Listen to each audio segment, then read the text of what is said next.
Oi, gente, beleza? Dando sequência à formação de conselheiros e membros de instâncias colegiadas na UFSJ, neste módulo a gente vai trabalhar conceitos essenciais para o desenvolvimento dessas atividades.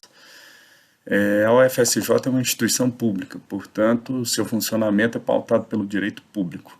Nesse sentido, precisamos conhecer alguns conceitos básicos gerais, como o sistema de freios e contrapesos, políticas públicas e controle social. Vou deixar outros mais específicos das universidades públicas para um próximo vídeo. Você conhece o sistema de freios e contrapesos? Esse sistema de freios e contrapesos foi consagrado pelo pensador francês Montesquieu em sua obra O Espírito das Leis.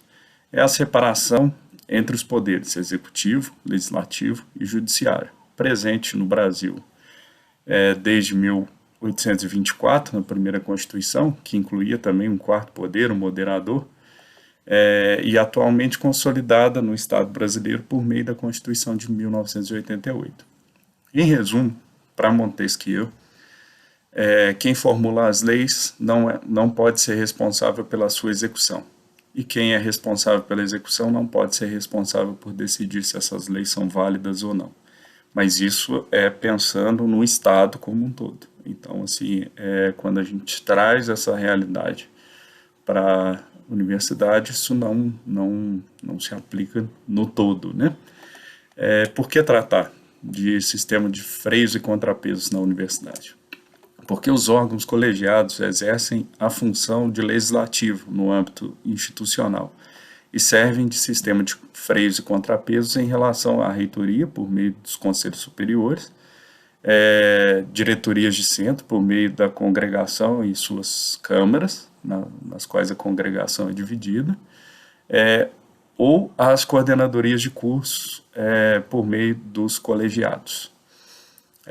Exercendo um papel próximo ao papel do judiciário na universidade, temos a comissão de ética e as comissões de sindicância e processos administrativos disciplinares.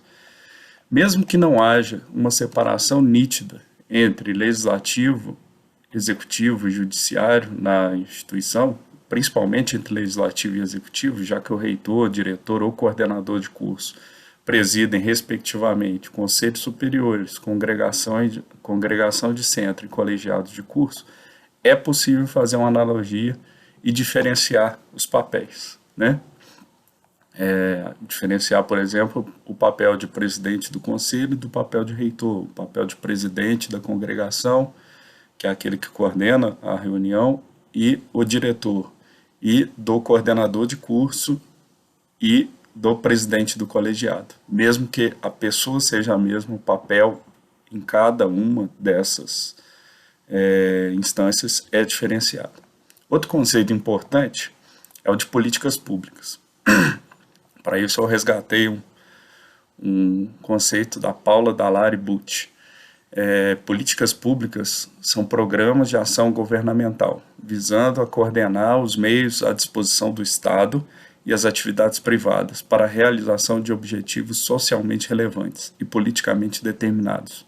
Políticas públicas são metas coletivas conscientes e, como tais, um problema de direito público em sentido lato, em sentido aberto.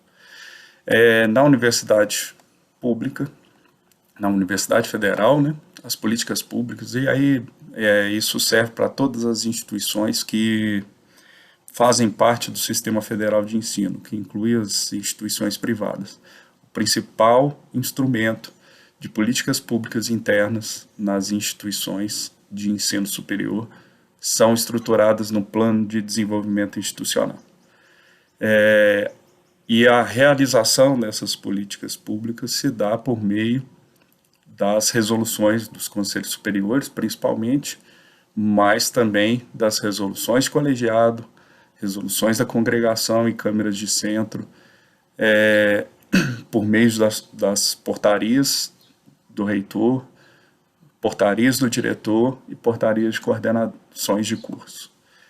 São instrumentos, inclusive essas resoluções e portarias no âmbito de coordenações de curso, é um instrumento muito pouco utilizado, mas pode ser, e é importante que seja utilizado. Recentemente, por exemplo, o Conselho Universitário da UFSJ aprovou a resolução, o Conselho Universitário aprovou a resolução número 30 de 2019, que visa facilitar o agrupamento de resoluções sobre um determinado assunto numa única norma, o que facilitaria demais a vida das pessoas na instituição, porque, por exemplo, as normas de graduação hoje têm trocentas resoluções que falam que picadinhas e de tempos diferentes regulamentam a vida dos alunos da instituição, dos alunos, das coordenadorias de curso, dos colegiados, etc. A gente não tem isso unificado numa única norma. Essa norma, aprovada pelo Conselho Universitário, ela possibilita que, independente da gente discutir modificações ou não, que todas essas normas atualmente existentes sejam mapeadas e agrupadas numa única norma. Como, por exemplo, esse mecanismo ele foi inspirado na possibilidade legal que existe de fazer consolidações, e o exemplo o exemplo clássico que a gente tem, né, dessas consolidações é a consolidação das leis trabalhistas, que em 1942 ou 3, salve a memória, confiando na minha memória, em 1942, 43, todas as leis trabalhistas que existiam, que falavam do salário mínimo, de relações de trabalho, etc., elas foram consolidadas no que hoje chamamos de CLT.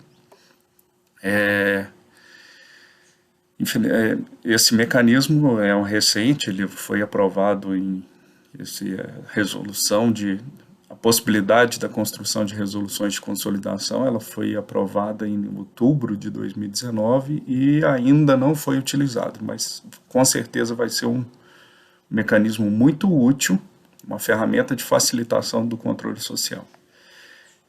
Para que as políticas públicas sejam efetivas, a gente precisa gerar mecanismos eficientes de controle social. Mas o que é controle social? Para fins desse vídeo, o conceito de controle social utilizado é a participação da comunidade acadêmica nos processos de planejamento, acompanhamento, monitoramento e avaliação das ações da gestão pública, né, por ser um órgão público, e na execução de políticas públicas e de programas públicos. Hoje, um dos únicos mecanismos de controle social que temos, por exemplo, na UFSJ, é o relatório da Comissão Própria de Avaliação. Um outro é o relatório anual de gestão. Mas, no âmbito da UFSJ, o controle social ele é muito pouco exercido.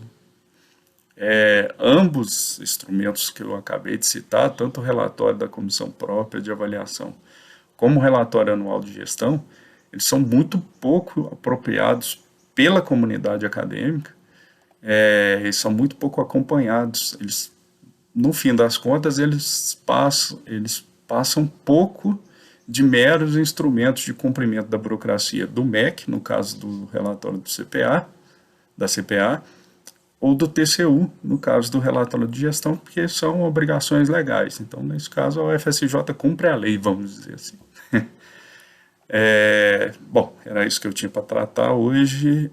Um forte abraço e até o próximo vídeo.